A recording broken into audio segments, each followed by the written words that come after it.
الفل وصباح العسل. احنا هنوريكم بقى النهارده هنعمله ايه. مربة الجزر. طبعا بتبني طلباها، هي اللي طلباها بنفسها، فانا هوريكم هنعملوها ازاي ان شاء الله. هنبشر الجزر، طبعا غسلناه وحكيناه وبعدين هنبشروه. اي حاجه يلا هم عايزينها بنريحهم وبنعملوها، وحاجه حلوه والله مش وحشه.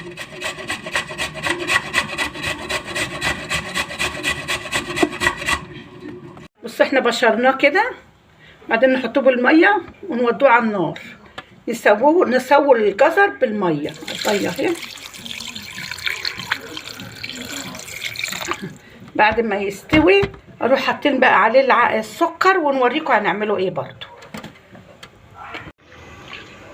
هو كده هيستوي، نستوي نحط السكر بقى ونعصر الليمون وزي الفراوله بالظبط.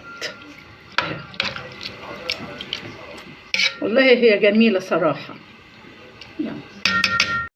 بصوا كده هي استوت خلاص، احنا هنحط لها السكر بقى. بصوا كوبايه،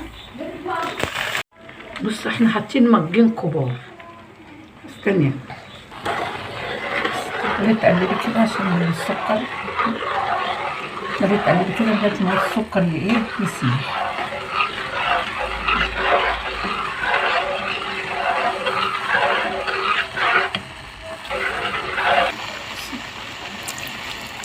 عصرة ليمون كده بس، سيبي بقى تقعد لوحدها بقى، تبقى زي المربى بالظبط بتاعت الفراولة. ربة تبقى وحشة. هسيبها بقى، انا هوطي عليها بقى وهسيبها مع نفسها، ولما اخلصها هوريها بقى. بصوا انا خلصتها اهي، بصي جميلة ازاي.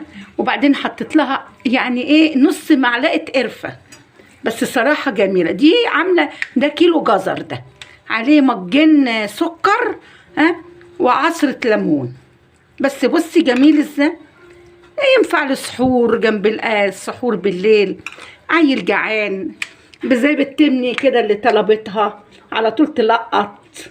يلا يلا، متنسوش تعملوا لي لايك وشير واشتركوا لي في القناه.